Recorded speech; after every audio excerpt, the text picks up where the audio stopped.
अच्छा, ये सिर्फ यहाँ नहीं रहा, वीडियो तक और आवाज तक, ये इंसानों में भी आ गया। हम बहुत देर तक किसी को बर्दाश्त भी नहीं कर पा रहे उसके साथ बैठे हुए भी। हमें कुछ नया चाहिए फौरी जी। ऐसा हुआ है?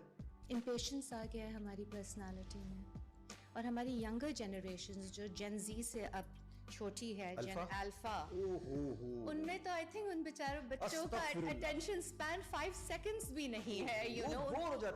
बोर हो जाते हैं। अच्छा, जेन ज़ीज़ के लिए बड़ा लम्हा फिक्री है अब उनके लिए भी। वो पुराना फील कर रहे हैं अल्फा आने के बाद कि भाई ये देखो कोई ऐसी जनरेशन भी आ गई जो तुमसे भी ज्यादा फास्ट चल रही है। हाँ, मेरा पहले जेन ज़ी हम पे स्वैग मार रही होती थी। बेटा मेरा जेन ज़ी है और वो यही मुझसे कहता है कि अम्मा Gen Alpha, I don't know what's going to happen to them. कि मतलब वो बच्चे बिल्कुल सेटल नहीं होते हैं किसी चीज़ पे, क्योंकि हमने भी तो उनको बॉम्बार्ड कर दिया है ना कांस्टेंट चेंज के साथ। अच्छा, ये गेम नहीं पसंद आ रहा, फलाना कार्टून लगा देते, वो नहीं पसंद आ रहा, अच्छा बेटा ये कर लो, ये कर लो। ये तहम्मुल सिखाया नहीं है, तो उन बेचारों के जो दिमाग हैं वो इस तरह से वायर हो गए कि they need constant change. And yes, as these people grow up, तो फिर उनकी पर्सनालिटी में वो एक इम्पेशेंस है, इंस्टेंट रिजल्ट्स, इंस्टेंट चेंजेस। इंसानों में भी यही करा होगा इनके साथ फिर? I hope not. बहुत मुश्किल हो जाएगा। हो तो गया है, आपको फील नहीं हो रहा मुश्किल आ गई है बहुत शदीद? हाँ, मुश्किल। पहले की खवातीन, पहले के मर्द हजरात थोड़े से तहम्मुल मिजाज थे, कंसिस्टेंट थे, अब तो बहुत ज्यादा ही I think मैं कल डिजिटल मीडिया ने कुछ किया इसके अंदर बर्बादी? yes and no. Again, एक चीज आपको एक्सपोजर के तौर पे मिल रही है। अगेन ये आप पे डिपेंड करता है कि आप उसको अपने ऊपर कितनी हद तक टेक ओवर करने देते हैं। क्या बात है। हाँ, तो हमने टेक ओवर क्या लिया वैसे ज्यादा? हमसे क्या मुराद है? हम मीन ये जो जनरेशन है, यूथ की बात कर रहा हूँ ज्यादा। ओके। तो उन्होंने क्या ले लिया ज्यादा? अगर मैं यहाँ पे जब आती हूँ काम करने के लिए और यहाँ के सोशल मीडिया पे ज़्यादा गौर करती हूँ, तो मुझे लगता है कि लड़कियों ने, and I am not generalising, please कोई ये ना समझे कि मैं जनरलाइज कर रही हूँ, लड़कियों को प्यारा लगना सबसे इम्पोर्टेंट लग गया है। और प्यारा लगना क्या है? गोरा होना और ग्लास स्किन होना, यानी कि स्किन चमक रही हो और गाल पिंक कलर के हों और बाल भी इस तरह के हों, वरना आप चाहे मैं तो कुछ नहीं बोल रहा भाई आज फिर मैं इसलिए बोल रही हूँ because this is what I see girls doing, talking about, commenting on. इनको बस प्यारा लग रहा है भाई, यहाँ तक कोरियन स्किन चाहिए, हाँ, फिल्टर लगाने, लड़का जब मिलता है लड़का, तुम तो नहीं थी ये, तुम फिर इंस्टाग्राम पे। चले लड़के के लिए ना भी लगाना हो, आपस के लिए भी वो एक एक्सेप्टेंस ऑफ, ठीक है मेरी जेनेटिक्स है, मैं साउथ एशियन हूँ, हो सकता है कि मेरे कलर में हनी और सिनेमन कलर ज्यादा है compare to the lighter tones, और उसमें कोई हर्ज नहीं है। उसको आपने लिया है, आपने उसको डार्क वार काला कुछ इस तरह वर्ड यूज किए बगैर ही आपने बोला एक्सीलेंट। मैं यही कहता हूँ इसी तरह करना चाहिए, और आप ब्राइड को भी ग्लो कर सकते हैं, ज्यादा बेहतर होगा नाम उसके लिए कि आप ग्लो तक ठीक है, लेकिन ये जो इस वक्त एक वॉर चल रही है कोरियन स्किन की, हमें नहीं मिलने वाली, ये जरा क्लियर कर दें। आप क्यों चाहते हैं किसी और का स्किन टाइप अपनाना? क्योंकि वो प्यारे दिख रहे होते हैं। अब मैं आपको उनका जवाब देता हूँ, हमें भी वैसे ही स्किन कलर चाहिए, वैसे ही ग्लास होना है हमें। नहीं, ग्लास आप हो जाए, आप एलोवेरा का जेल निकाल के अपने फेस पे लगाएं, मैं लगा रही हूँ, मैं समझ लगा रही हूँ कब से, लेकिन मैं हो नहीं पा रही। और ये किसने कहा है कि बुरी हो गई हूँ? वो लड़कियां कह रही हैं। हाँ। कि मेरे लिए पिंपल निकला हुआ है, वो एक निकला होता है उसको पकड़ के बैठी रहती है सारा दिन, बस डिप्रेशन एंजाइटी इसी से शुरू होती है, इसी से खत्म होती है। पकड़ के रहती है ना, तो उसमें बैक्टीरिया ब्रीड करता है, इसलिए तो वो पिंपल जाता नहीं है। देखिए आई अंडरस्टैंड कि कभी कभार एक ट्रेंड फॉलो करने का चल जाता है सिलसिला और सब जो है उसी के पीछे लग जाते हैं, बट किसी और कल्चर की skin, genetics, face cut, face type, आप किस हद पे जाके रुकेंगे? क्या मतलब अब जो लोग कर सकते हैं वो फेशियल सर्जरीज उस हद तक करा लेंगे कि उनकी एशियन इंस्पायर्ड आइज लगें? और मैं ईस्ट एशियन की बात कर रही हूँ, उनकी आंखें हमारी तरह नहीं है। South Asians have been gifted with big, beautiful eyes with so much depth to them. उनकी तो नहीं है, वो तो पता नहीं आइज के ऊपर टेप लगा के और क्या क्या करके आंखों को बड़ा करते हैं।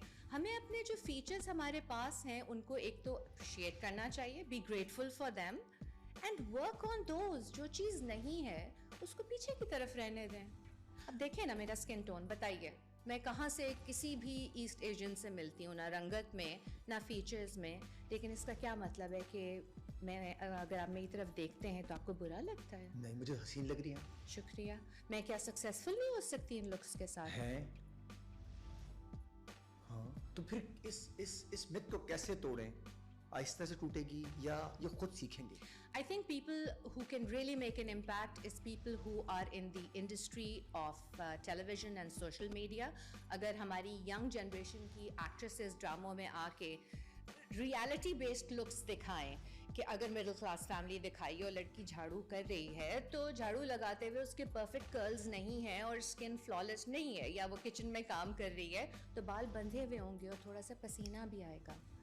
You know, if they start portraying realism, this is what the masses will start believing कि हाँ this is right, क्योंकि हमारे घर में भी लोग ऐसे ही दिखते हैं काम करते हुए. तो इट्स ओके अगर बिग स्क्रीन पे या सोशल मीडिया पे ये ठीक है और इतना ज़्यादा दिख रहा है, तो there is nothing wrong with this.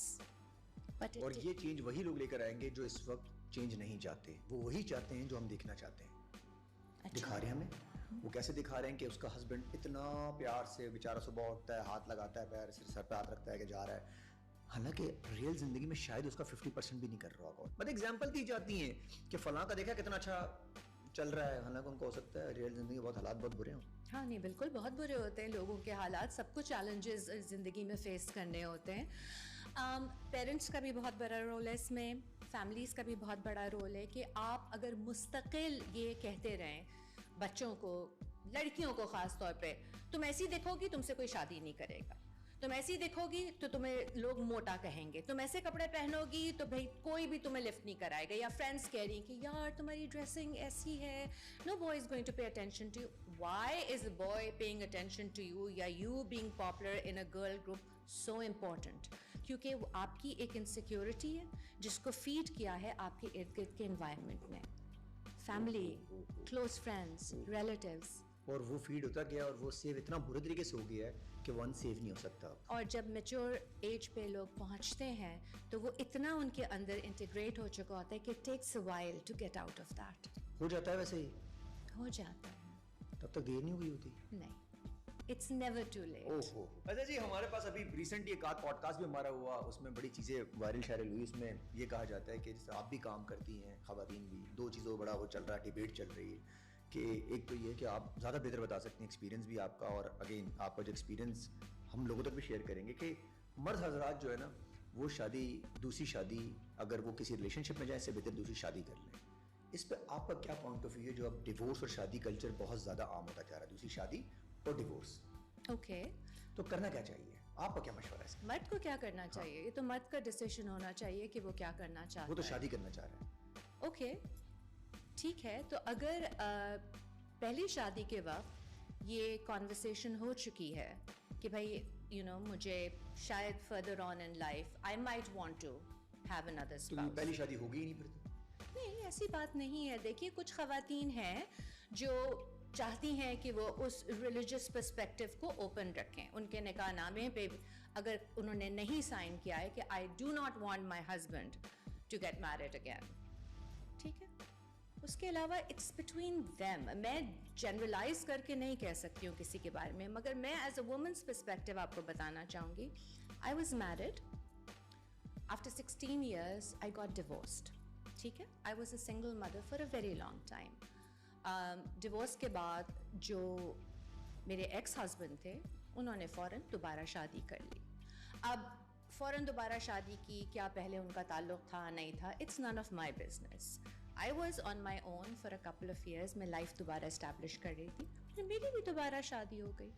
तो I don't see any thing wrong in divorce हुई और दोबारा शादी हुई. हाँ, एक शादी के होते हुए दूसरी शादी होना, क्योंकि हमारे मजहब में इस चीज़ की इजाज़त है, लेकिन there are clauses that go with it. That is between that couple that wants to make that decision. आप मुसल्लत नहीं कर सकते हैं किसी के ऊपर. मतलब आपको लगता है कि ये उस मर्द के ऊपर है कि वो कर ले शादी, अगर उसकी सामने से बीवी इजाज़त देती है और नहीं भी देती, उनका मसला है ये. हाँ, ये अच्छी बात तो ये है कि उसकी इजाज़त हो. और अच्छा, ज़रूरत होती है वैसे इजाज़त की? जहाँ तक मुझे मालूम है इजाज़त चाहिए होती है. ठीक है, औरत की इजाज़त चाहिए जी दूसरी शादी के लिए मर्द को, इस्लामी तौर पे, जहाँ तक मुझे मालूम है. और फिर मर्द पे फ़र्ज़ है कि वो इक्वल सलूक करे दोनों के साथ. हाँ वो तो है, लेकिन उससे पहले वाली सिचुएशन पे जरा being human I don't no, एक संभलती नहीं है, मल्टीपल को कैसे हैंडल करेंगे.